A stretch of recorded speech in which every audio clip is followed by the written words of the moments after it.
amul ku cat toppul na waaye am na ñu mu dul jot. ñu ne ko yow yonante bi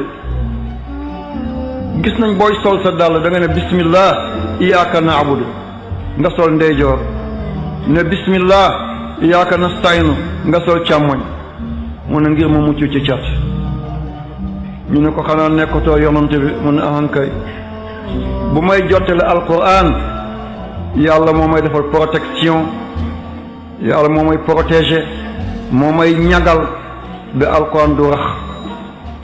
mais bu ma paree nit laa comme yéen, danaa xiif lekk, danaa mar naan, am na ay soxna, dana am ay njaboot, dana aajoo ma tukki.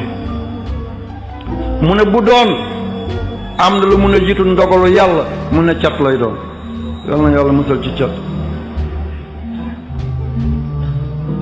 dafa am benn aaya bu nekk ci saar bu ñu tuddee tabaaraka, mooy maatara fil xalqi rahman min tafawut farjil basara hal tara min futur summa al basara karatayni yanqalibu ilayka al basaru xaasiyan wa xasiir. aaya boobu mooy aaya cat ci alquran. boo ko munee bés boo xëyee nga jàng ko juróom-ñaari yoon, booy tëdd juróom-ñaari yoon, cat du mun ci yow dara. moom la dañ la fii bàyyi rek. ku la ko yéene rek moo cay daanu. ku ne yaay alku rek da nga tiim bàmmeelam. ku la fexeel dana ci des, ku la jéemal mu jëm dana ñaaw, ku la jógal yàqule. bu fekkee mënoo ko da nga koy bind juróom-ñaar fukki yoon 70.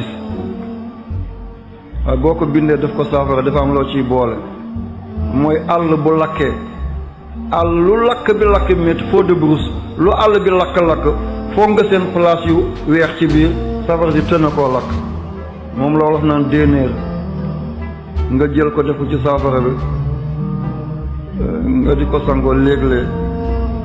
bu la cat duggee dafay bàyyi, bu la cat duggul mën na laa topp waaye du la laal. li ngeen def ko seen yóbbal, yàlla na si yàlla def barke. ku ko mun bés bu nekk boo xëyee def ko juróom-ñaari yoon, mooy aaya ñetteel ba ci ñeenteel ba. boo xëyee juróom-ñaar, booy tëdd juróom-ñaar. boo ko munul neexalal taalibe mu bindal la ko, waaye bu boobaa juróom-ñaar fukk la 70 nga def ci suuf bu nekk ci daay, àll bu lakk ñuul kukk, fa nga séen mu weex ca biir te laalu ko nga boole ko ci. kuñ ne cat laal na ko, bu ko defee cat bi bàyyi ko. danga gis jigéen bu rafet ci koñ bi, cat topp ko ba mu lamb kenn du ko wut si. danga gis waxambaane bu génn mi ngi karawaata, mi ngi kostinu, cat topp ko ba ku mu labat nga lekk alalam daal di ko fumal kan. fekk lépp cat rek la. yal na yàlla musal ci cat, yal na yàlla barkeel ko, yàlla bu yàlla tas yaakaar yi jaay Seydina Muhammad sallallahu alayhi wa sallam.